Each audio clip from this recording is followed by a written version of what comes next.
কিন্তু বাস্তবে যখন সত্যতা তুলে ধরার কথা আসে তখন যদি কেউ ওই শির দ্বারা শক্ত করে দাঁড়িয়ে থাকে সেটা কিন্তু অবশ্যই তৃণমূল আইটি সেল। যেই মানুষগুলো ওই মহিলা সুরক্ষা নিয়ে কত কথাই না গুলবাজি মেরে বেড়া, তাদেরকেই আমাদের কমেন্ট বক্সে জয়শ্রী রামটা লিখে নিচে কোনো একটা কটূক্তি বা কোনো একটা খিস্তি লিখতে আমরা প্রত্যেকে দেখেছি। তাই তাদের বাস্তব চিত্রটা বরাবরই আমাদের চোখের সামনে পেশ হয়। কোনো একটা ঠাকুরের মূর্তি অত্যাধিক বড় হয় তখন তোমাকে অনেকটা মাথা উঁচু করতে হয়, তাই তো? বিজেপির মাথাটাই অতটা ঘাড় দেখানোর অবস্থায় নেই। অভিষেক বন্দ্যোপাধ্যায় যদি ওই একটা জিনের ফটো ছাড়ার মাধ্যমে 10টা মানুষকে বা 10,000টা মানুষকে অনুপ্রাণিত করতে পারে তাহলে ভুল কি আছে বলতো? অন্তত শুভেন্দু অধিকারীর মতো তো হাত তুলে ডিং ডিং করে নেচে বেড়াচ্ছে না। টাকা দিয়ে তৃণমূল কংগ্রেসের কোনো কর্মীকে কোনোদিনই কেনা যায়নি। নমস্কার, আমি অনুপম, আপনারা দেখছেন সময় 365।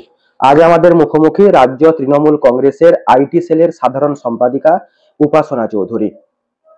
সোশ্যাল মিডিয়ায় নানাভাবে তারা যেভাবে দলের জন্য লড়াই করে থাকে, সেই লড়াইয়ের গুরুত্ব এবং সেই লড়াইয়ের গভীরতা কতটা আমরা সরাসরি সময় 365 পর্দায় তাদের সেই ধারাবাহিকতা সোশ্যাল মিডিয়া নিয়ে এবং তাদের জীবনের ঘটে যাওয়া বিভিন্ন ইস্যুকে সামনে রেখে প্রতিক্রিয়া দেওয়ার সবটা নিয়ে আমরা আজকে আলোচনা করব। দিদি, প্রথমেই সময় 365 পক্ষ থেকে আপনাকে অভিনন্দন জানাই আমাদের সময় দেওয়ার জন্য। অনেক অনেক ধন্যবাদ অনুপম। খুব ভালো লাগলো যে তোমরা যেইভাবে সত্যি ঘটনা তুলে ধরার চেষ্টা করছো এবং অবশ্যই ইয়েলো জার্নালিজমের মাঝখানে তোমরা যেইভাবে ইয়েলো রঙের মধ্যে নিজেদেরকে রাঙিয়ে তোলোনি, তার পাশাপাশি তোমরা সত্য ঘটনা তুলে ধরার এবং সেই বিষয়ে লড়াইটা করছো, তাদের জন্য তোমার চ্যানেলকে অনেক অনেক ধন্যবাদ। আপনার কাছে প্রথম প্রশ্ন রাখবো, রাজ্যের প্রতিটি ইস্যুতে বিজেপি তারা কিন্তু সোশ্যাল মিডিয়ায় ঝড় তোলে, সেক্ষেত্রে তৃণমূলের আইটি সেল কোথাও কোথাও যে রিঅ্যাক্টিভ ভাবে থেকে যাচ্ছে, আপনার নেতৃত্বে কবে তৃণমূলের আইটি সেল প্রোঅ্যাক্টিভ? এবার যে প্রশ্নটা তুমি করলে সেটার উত্তরে যদি আমি আসি, সেই বিষয়টা হচ্ছে তোমাকে এবার বুঝতে হবে যে বিজেপি একটা বড় অংশ টাকা, তার আইটি সেল বুঝতেই কিন্তু তুমি তোমার প্রথম জিনিসটাই যে জিনিসটা সাধারণ মানুষের মাথায় আসে সেটা হচ্ছে একটা বড় অংশ টাকার কথা। যে টাকাটা কিন্তু, যে টাকা দিয়ে তৃণমূল কংগ্রেসের কোনো কর্মীকে কোনোদিনই কেনা যায়নি এবং আমাদের তৃণমূল কংগ্রেস চালিত হয় ভালোবাসা দিয়ে। এবার তোমাকে বুঝতে হবে যখন একটা বড় অংশ টাকা কারোর পকেটে গোছা হচ্ছে, সেখানে একটা স্পার্কেল, হয়তো তুমি একটা জিনিস দেখতে পাচ্ছ যে বারুদটা জ্বলছে এবং সেখানে একটা আগুন তুমি দেখতে পাচ্ছ, সেই আগুনটা চোখের সামনে দৃষ্টিতে আসছে বলে তুমি হয়তো মনে করছো যে বিজেপির আইটি সেল কাজ করছে। কিন্তু আসলের যে লড়াইটা সেটা কি জানো তো? সেই লড়াইটা হচ্ছে ওই মিথ্যের সাথে সত্যর। এবার সত্য কলিযুগ হলেও কিন্তু সত্যই জিতবে, এটা তোমাকে বুঝতে হবে। অর্থাৎ সেটা দ্রাপর হোক, ত্রেতা হোক, বা সত্য যুগ হোক বা কলিযুগ, প্রত্যেকটা যুগেই কিন্তু আমরা দেখেছি যে কিভাবে সত্য নিজের চমকটা দিন শেষ হলেও কিন্তু উঠে এসছে। অর্থাৎ ওস্তাদের মার কিন্তু শেষ রাতে আসে। এবং সেই ক্ষেত্র থেকে তুমি যে প্রশ্নটা আমাকে করলে আইটি সেল, প্রথমত আমাকে একটা জিনিস বলতে হবে যে আইটি সেলের যিনি একদম শীর্ষ পদে বসে আছেন অর্থাৎ দেবাংশু ভট্টাচার্য, তার পাশে আমরা প্রত্যেকে, এবং শুধুমাত্র আমরা নই, একটা বিশাল অংশক মানুষ। আইটি সেল মানে তো কোনো বয়সের জায়গায় কোনো সীমাবদ্ধতা নেই, কোনো এখানে আলাদা কোনো সীমাবদ্ধতা নেই কিন্তু, যেইগুলো হয়তো আমরা যুবর ক্ষেত্রে দেখি, মাদারের ক্ষেত্রে দেখি, ছাত্রের ক্ষেত্রে দেখি, কিন্তু আইটি মানে প্রত্যেকটা ব্যক্তি যাদের হাতে মোবাইল ফোনটা আছে। এবং সেই জিনিসটা, এই লড়াইটা আমরা কোনো ক্ষেত্রেই পিছিয়ে নেই। তোমাকে বুঝতে হবে, কেউ মিথ্যা জিনিস প্রচার করে, কেউ মিথ্যা তাকে দাবিয়ে সত্য তাকে তুলে ধরে।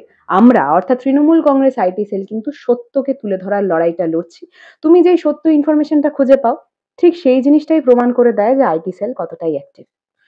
আপনার কাছে যেটা দ্বিতীয় প্রশ্ন, সেটা হচ্ছে শুধু নেতাদের মানে তৃণমূলের যারা নেতা আছে সেই নেতাদের বিভিন্ন মানে পারিবারিক ইস্যু, তাদের ব্যক্তিগত ইস্যুকে সামনে রেখে তৃণমূল সোশ্যাল মিডিয়ায় ঝড় তোলে, কিন্তু সাধারণ গরিব মানুষ যারা অত্যন্ত সমস্যার মধ্যে আছে তাদের সমস্যার কথা তৃণমূলের আইটি সেল সরাসরি তুলে ধরতে ব্যর্থ। আহ, এটাই কিন্তু বিজেপি অভিযোগ।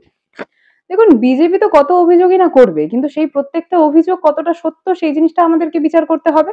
আজকে যেই কথাটা তুমি বললে যে কোনো একটা পারিবারিক ইস্যু এই ওই সেই তাই, সেই জিনিসটা হয়তো বিজেপির প্রচলিত জিনিস, এবং সেই জিনিসটাই ওনারা হঠাৎ করে যখন দেখছে সামনের মানুষটাও সেই একই অ্যাটায়ারে, তার মনে হচ্ছে একই ড্রেস পরে আমার সামনে দাঁড়িয়ে আছে, কিন্তু সেটা কিন্তু নয়। আর অর্থাৎ এই কথাটা আমি কেন বারবার বলছি এবং বলতে বাধ্য হচ্ছি, যে তৃণমূল আইটি সেলের লড়াইটা হচ্ছে সত্যতাকে তুলে ধরার। এবার একটা জিনিস তোমাকে বুঝতে হবে, এইটা কোনো পারিবারিক সূত্র থেকে, কোনো পারিবারিক লেভেল হোক বা ওভারঅল পলিটিক্স এর জন্য, প্রত্যেকটা ক্ষেত্রে কিন্তু আমরা সত্যতা তুলে ধরার লড়াই লড়েছি। এবং যারা এই গোটা বিষয়টাকে স্মল স্কেলে দেখার চেষ্টা করছে, তাদের দৃষ্টিটা, তাদের চোখটা অনেক নিচে রয়েছে বলে আমি মনে করি। আর হ্যাঁ, একটা জিনিস তুমি দেখবে, যখন কোনো একটা ঠাকুরের মূর্তি অত্যাধিক বড় হয়, তখন তোমাকে অনেকটা মাথা উঁচু করতে হয়, তাই তো? বিজেপির মাথাটাই অতটা ঘাড় বেঁকানোর অবস্থায় নেই। অর্থাৎ বেশি ঘাড় বেঁকাতে গেলে এখানে ক্র্যাম্প খেয়ে যাবে। তাই জন্যে আমাদের আইটি সেলের উচ্চতা বিজেপির চোখের সামনে এতটাই যে উঁচু, তারা ঠিকভাবে দেখে উঠতে পারছে না। এই জিনিসটা হয়ে গেছে আসল তথ্য। এবার তুমি যদি দেখেই উঠতে না পারো, তুমি সেই বিষয়ে বক্তব্য কি রাখবে বলো তো? এবং এই দৃশ্যটাই হয়ে গেছে বিজেপির কাছে মূল দৃশ্য, কারণ তাদের চোখটা হচ্ছে পায়ের দিকে। তারা পাটা দেখে যতটুকু বুঝতে পারছে ততটুকুই তারা তোমার সামনে ব্যাখ্যা করছে, এবং বিভিন্ন মিডিয়া চ্যানেলের সামনে এসে বলছে। ওই অন্ধের হাতি দর্শন একটা গল্প আমরা প্রত্যেকেই শুনেছি। মানে, অন্ধ যখন হাতির ল্যাজ ধরে তখন হাতি হয়ে যায় রোগা, অন্ধ যখন হাতির পা ধরে তখন ঠিক পায়ের আদলেই সে ইমাজিন করে নেয় যে হাতির গোটা শরীরটা হয়তো সেরকম হবে, এবং সমানভাবেই সুর ধরলে সেরকম। এবার বিজেপির অবস্থা হয়ে গেছে আইটি সেলের ক্ষেত্রে ঠিক এরকম। ঠিক হাতির যেই অংশটা সে ধরছে, মনে করছে আচ্ছা, আইটি সেল তৃণমূলের তো পিছিয়ে আছে, আমরা কিন্তু এগিয়ে আছি, মানে অর্থাৎ হাতি কিন্তু তার চোখে রোগা, কিন্তু সেটা মানে তো হাতি রোগা হয়ে যায় না, তাই না অনুপম? তাই সেই ক্ষেত্র থেকে আইটি সেল কি কাজ করছে না করছে সেটা আমার আলাদা করে ব্যাখ্যা করার কোনো জায়গা আসেই না। আইটি সেল বাস্তবে কাজ কতটা করছে সেটা যখন সত্যতা আমাদের সকলের চোখের সামনে উঠে আসে, তখন আমরা বরাবরই দেখতে পাই। প্রতিনিয়ত সোশ্যাল মিডিয়ায় অভিষেক বন্দ্যোপাধ্যায়কে নিয়ে বিভিন্ন ট্রোল হয়, আক্রমণ করে। সেই আক্রমণে রুখতে মানে রোখাই কি এখন তৃণমূলের আইটি সেলের প্রাথমিক কাজ বলে মনে করছেন? একদমই নয়। বিষয়টা হচ্ছে অভিষেক বন্দ্যোপাধ্যায় নিজে একটা বড় ফিগার, ওনাকে কে ট্রোল করলো, কারা কাউন্টার করবে সেই জিনিসটা কাউকে বলে দিতে প্রয়োজন পড়ে না। তোমাদের সকলকে বুঝতে হবে, আজকে মমতা বন্দ্যোপাধ্যায়ের বিরুদ্ধে যদি দুটো মানুষ কথা বলে, তার বিপরীতে খুব স্পন্টেনিয়াসলি কিন্তু 10টা মানুষ উঠে আসে কথা বলার জন্য। এইটার জন্য আইটি সেলের আলাদা কোনো রিয়াকশন বা কোনো একটা অ্যাকশনে নিজেদেরকে নথিভুক্ত করতে হয় না, বা আমাদেরকে কারোকে অর্ডার দিতে হয় না। সমানভাবে অভিষেক বন্দ্যোপাধ্যায়ের ক্ষেত্রেও গোটা বিষয়টা সমান।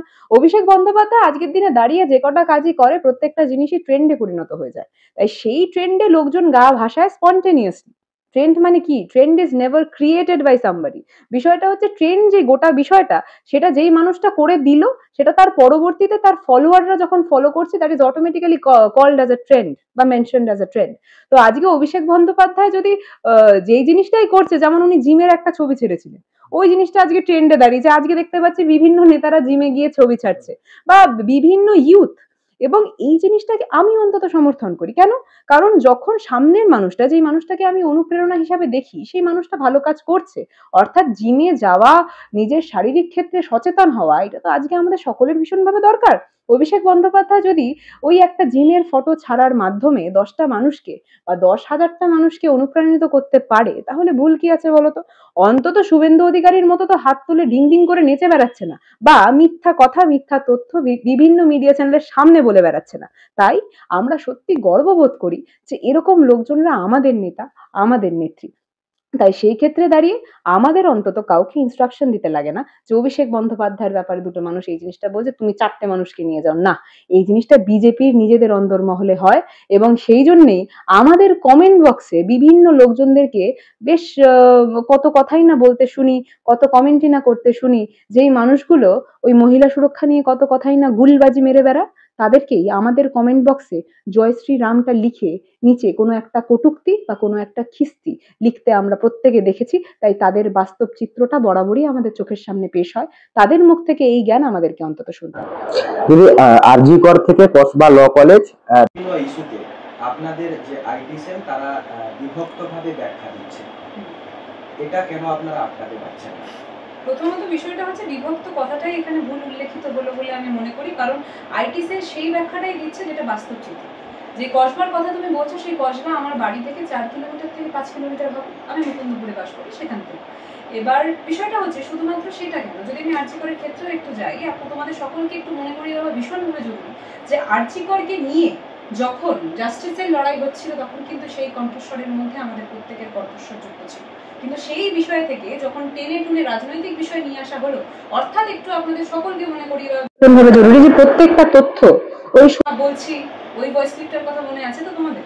সেই সোমা বলছি, সেই সোমা মুখার্জিকে আমি কিন্তু চোখের সামনে দেখতে পারলাম, সত্য ছিল নাকি মিথ্যে।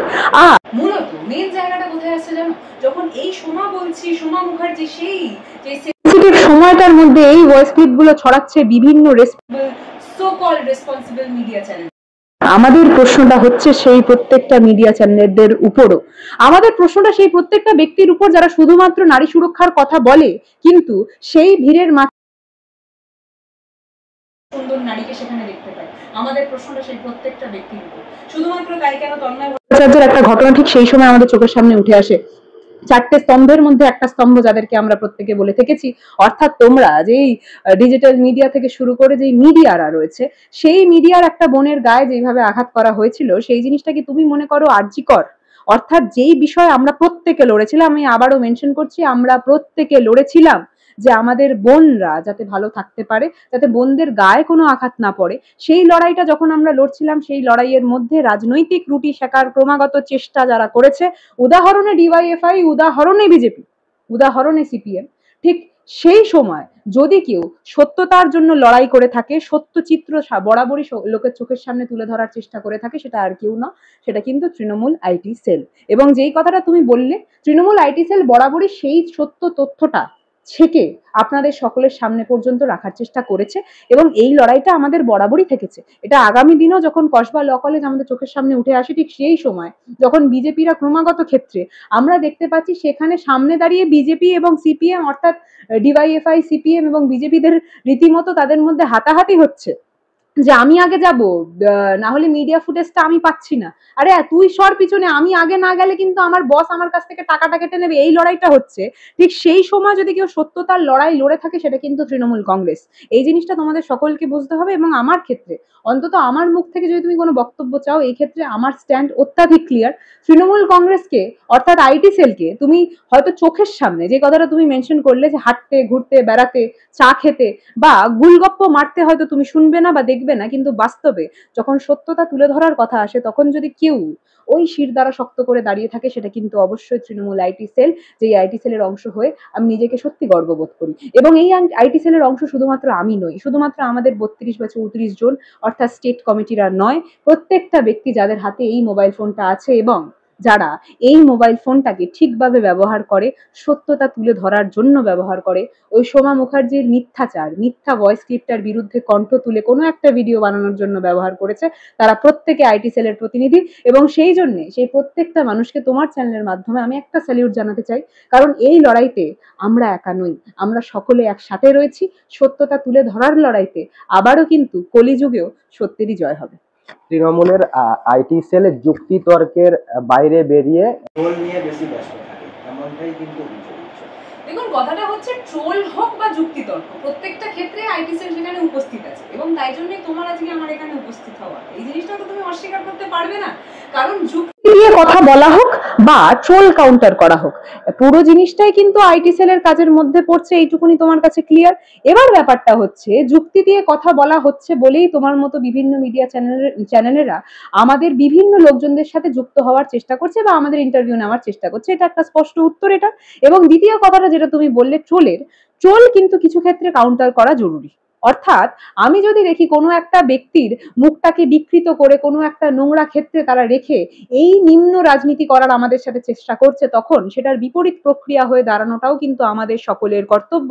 অর্থাৎ যেই ট্রোলের কথা তুমি বলছো, সেই ট্রোলের কাউন্টার দেওয়ার ক্ষেত্রে আইটি সেল যে সক্ষম, সেটা তোমার কথার ক্ষেত্র থেকেই আমরা বুঝে গেছি। এবার যদি যুক্তির কথা তুমি বলো, বিভিন্ন সোশ্যাল মিডিয়া জুড়ে আজকে যুক্তিগুলো শুধুমাত্র কোনো একজন আইটি সেলের প্রতিনিধি দিচ্ছে না, বাংলার ডিজিটাল প্রত্যেকটা যোদ্ধারা দিচ্ছে, যারা এই বাংলাকে ঠিকভাবে দেখতে চায়, বাংলাকে ভালোভাবে বাঁচতে দেখতে চায়। কারণ ক্রমাগত ক্ষেত্রে আমরা একটা জিনিস দেখে এসেছি যে কিভাবে আমাদের যারা মনীষীরা রয়েছে, অর্থাৎ সেটা রবীন্দ্রনাথ হোক, সেটা নজরুল হোক, বা সেই প্রত্যেকটা ব্যক্তি যাদের এই বাংলার মাটির পিছনে অনেক অবদান রয়েছে, সেই প্রত্যেকটা ব্যক্তির গায়ে কালি লাগানোর চেষ্টা হচ্ছে। আমরা তো এই জিনিসটা দেখলাম যে কিভাবে রাজা রামমোহন রায়কে কালিমালিপ্ত করার চেষ্টা করলো বিজেপির থেকে তাদের প্রতিনিধিরা, এবং উনি একটা বড় পদে বসে আছেন, কোনো চানাপোনা নয় মশাই, এই জিনিসটা বুঝতে হবে। তাহলে আজকে বিজেপির সেই প্রতিনিধিরা যদি রাজা রামমোহন রায়কে সম্মান করতে পারে না, আসামের ঘটনাটা দেখলাম, তার পরবর্তীতে বঙ্গ রাজনীতির অন্যতম মুখ বিজেপির সজল বাবু এই কথা বলছেন যে না, শুধুমাত্র আমার সোনার বাংলা, আমি তোমায় ভালোবাসি, এই গানটা রবীন্দ্রনাথের লেখা বলে আপনি গাইবেন, সেই জিনিসটা তো আমরা হতে দেব না, তাহলে আপনি রোহিঙ্গা। আচ্ছা, তুমি নিজে ভেবে দেখো, যে এই রবীন্দ্রনাথ হৃদয় বাস করে, সেই রবীন্দ্রনাথের গান গাওয়ার জন্য এখন বাংলাদেশ হবে, বা সেই রবীন্দ্রনাথের গান যদি আমি গাই, এই বিজেপির লোকজনরা ঠিক করে দেবে আমি হিন্দু নাকি আমি রোহিঙ্গা নাকি আমি মুসলিম নাকি আমি অন্য কোনো সম্প্রদায়ের। আপনাদেরকে তো এই দায়িত্ব আমরা কেউ দিইনি মশাই। এই জিনিসটা এবার আপনাদেরকে বুঝতে হবে, কারণ প্রত্যেকটা ক্ষেত্রে যারা বাংলার গায়ে ক্রমাগত কালি লাগানোর চেষ্টা করেছে, যদি আমি আরজি করের ক্ষেত্রটার কথাও বলি, সেই যে আরজি করের লড়াইটা আমরা প্রত্যেকে লড়ছিলাম তিলোত্তমার জন্য, সেই গোটা বিষয়টাকে শুধুমাত্র জাস্টিস ফর সঞ্জয় রায়ের দিকে ঠেলে নিয়ে গেছিল এই বিজেপি, এবং সেই জিনিসটা কেন করেছিল সেটার উত্তর আমরা প্রত্যেকটা তুমি বললে ট্রোলের অপোজিটে তথ্য তুলে ধরা বা যুক্তি দিয়ে কথা বলা। যখন যখন আমরা যুক্তি তুলে ধরছিলাম, তার বিপরীতে কোনো একটা হাস্যকর মিম কেন আনছিল বিজেপি, এই জিনিসটা আমরা জানতে চাই। কাদেরকে বাঁচানোর চেষ্টা ক্রমাগত ক্ষেত্রে করে গেছে বিজেপি, সেই জিনিসটা আমরা জানতে চাই। এবং এইটা একবারের ঘটনা নয়, এটা বারবার হয়েছে। যেই বারবার ঘটনার বিরুদ্ধে আমরা এই ট্রোলের কাউন্টার যুক্তি দিয়ে করতে বাধ্য হয়েছি, কারণ ওদের ট্রোলটা যদি কোনো একটা মিম হয়, ওদের ট্রোলটা যদি কোনো একটা অসভ্যতামি হয়, আমাদের ট্রোলের কাউন্টারটা কিন্তু যুক্তি, আমাদের ট্রোলের কাউন্টারটা কিন্তু তথ্য, আমাদের ট্রোলের কাউন্টারটা কিন্তু সত্যতা। এটাই বিজেপির আইটি সেল, অর্থাৎ ওই পয়সা পকেটে গুজে নিয়ে নিয়ে থাকা ওই বিভিন্ন মানুষজনদের থেকে আমাদের, অর্থাৎ তৃণমূল কংগ্রেসের প্রতিনিধিদেরকে